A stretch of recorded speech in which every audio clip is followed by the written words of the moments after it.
Hello, hello, hello.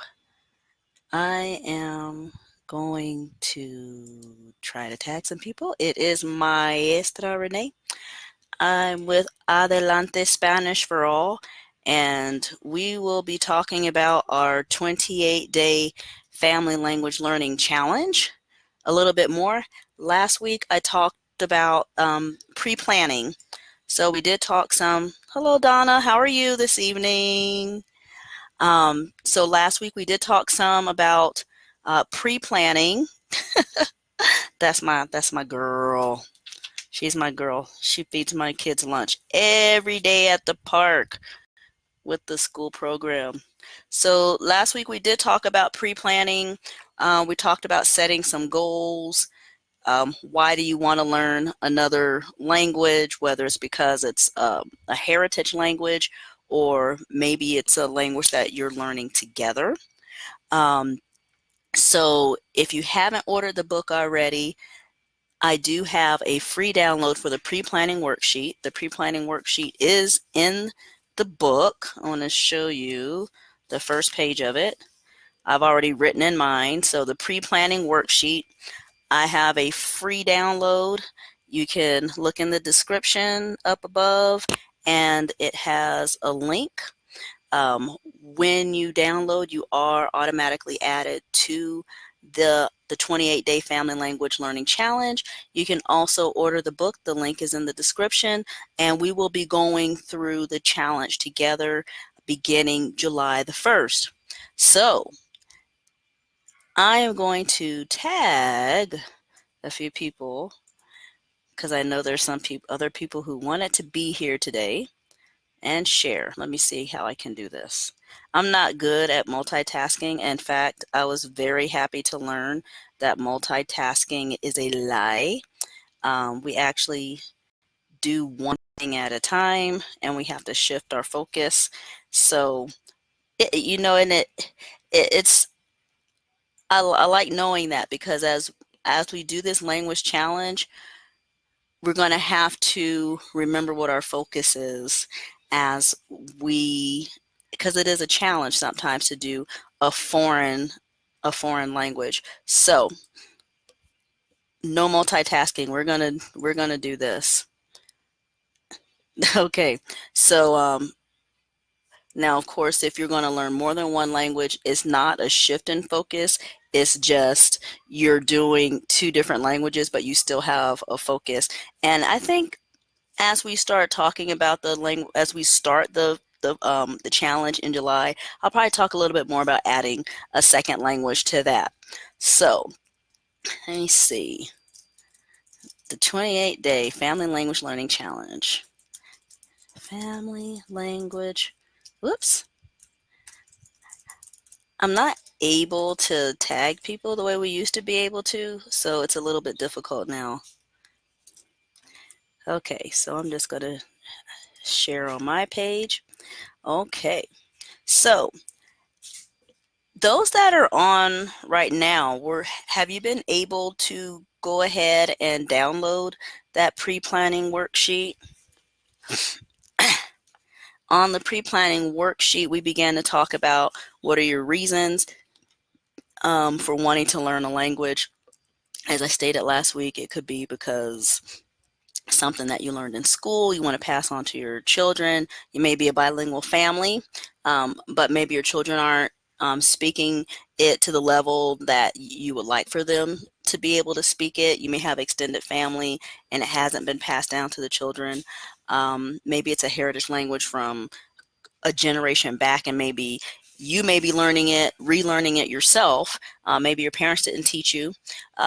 Perhaps it was maybe it's a language that your children brought home and said, "Hey, I'm interested in learning this," and everyone got on the ball and decided to learn along with that child. So there's a lot of different reasons.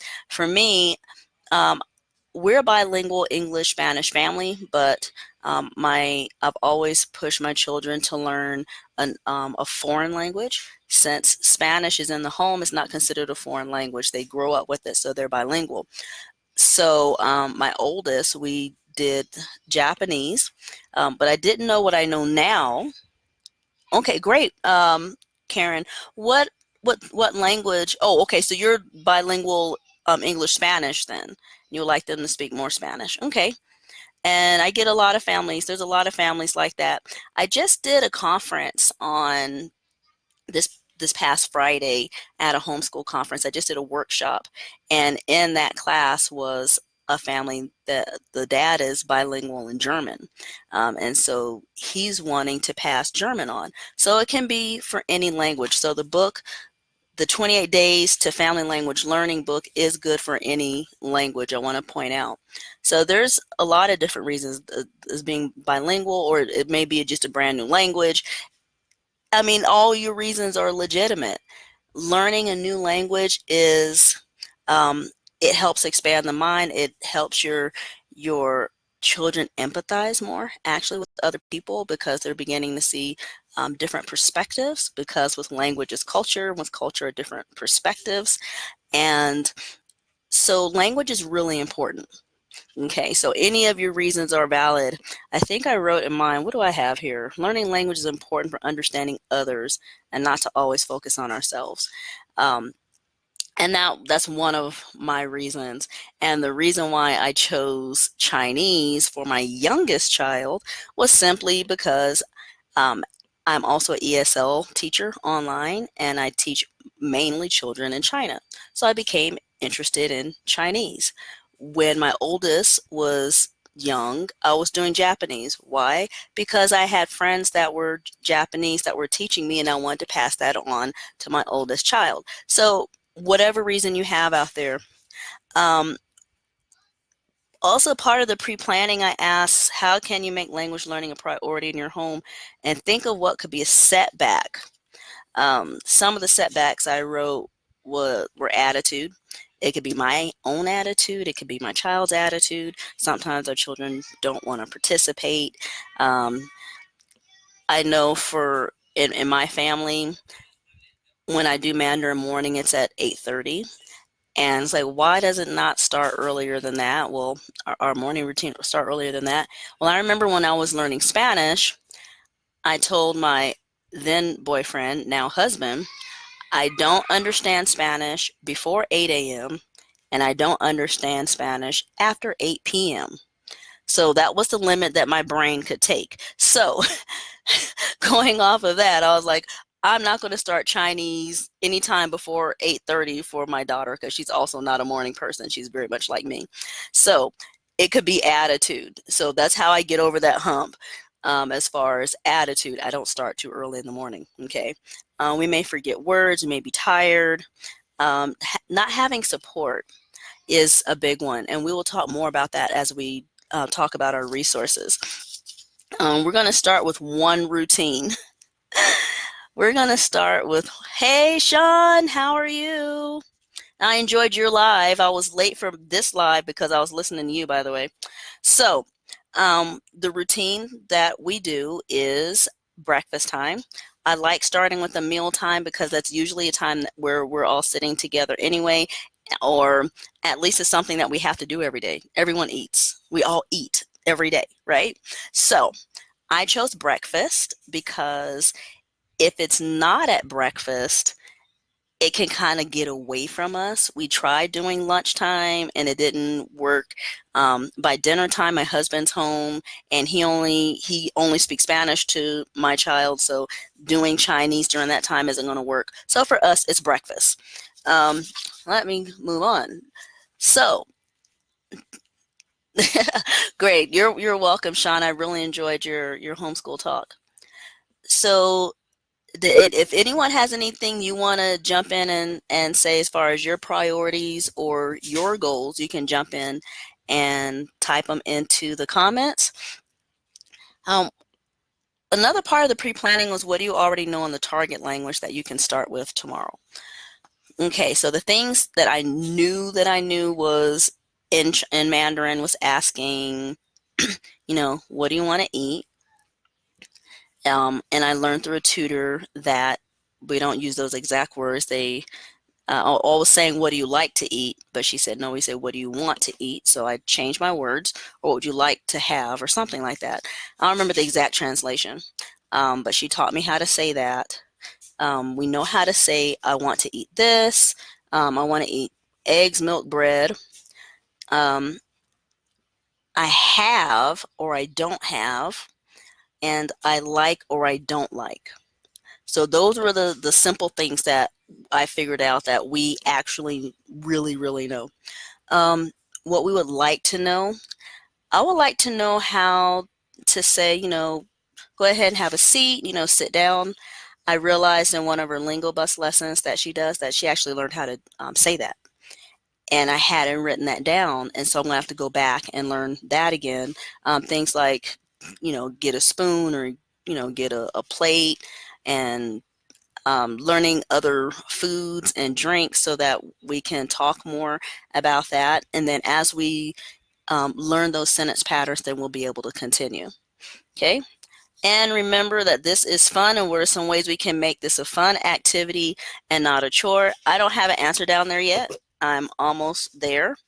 Um, But one thing I did note, because I have a place for notes here, as we review prior classes, because she does take Mandarin classes, I do want to take note of sentences and structures that can be incorporated into our Mandarin morning routine. Not everything that she learns in class can be incorporated. And that goes along with our resources. So I wanted to talk about resources today. What are the resources that you have that will help you in your language journey? Um, in the book, I have a resources available page where you can list by category, whether it's people, whether it's some type of media, classes, texts, workbooks, some type of resource.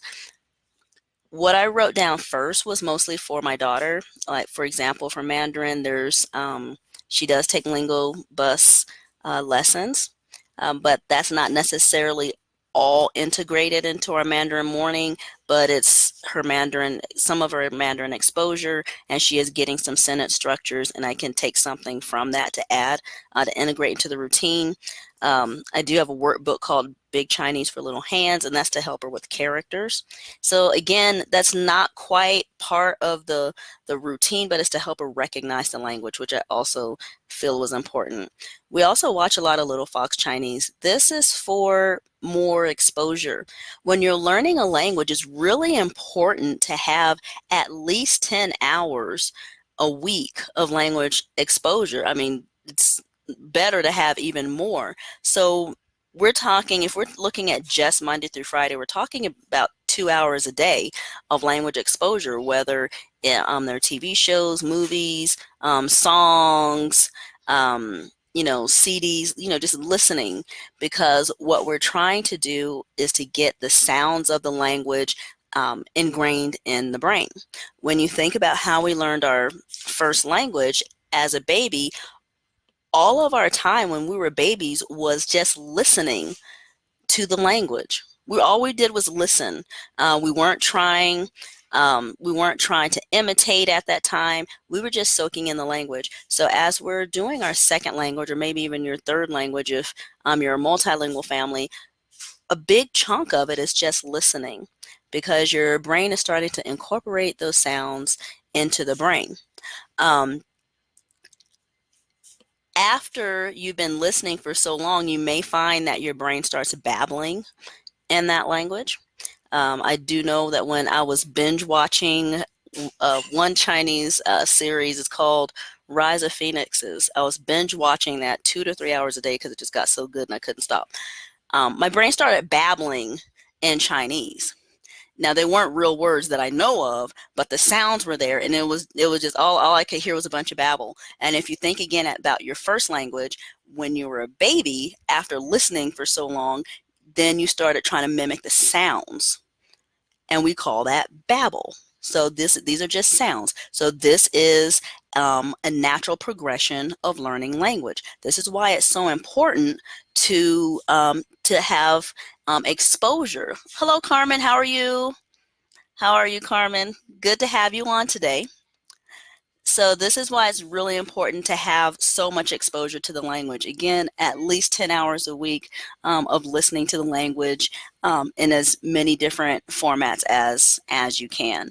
And for us, it's mostly coming from shows and from music. My daughter can sing a lot of those little songs on Little Fox Chinese, and um, so yeah, she may not be able to say much, but she can sing very well in Mandarin right now.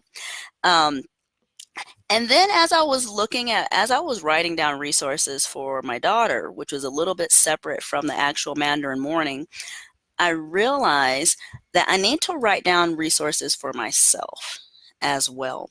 So I haven't quite done that yet. I am just now on that resources available page, and I wrote down so far what would be good for her to help her to help her continue with her exposure and learn the characters and things.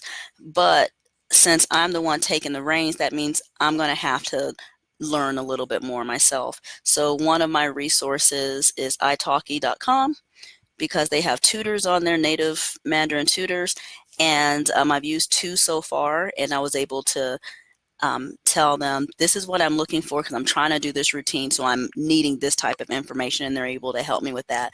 And plus, it's mostly in Mandarin. It's about 80% in Mandarin, so it's a lot more exposure for me as well, which is, so me getting help for myself is helping her.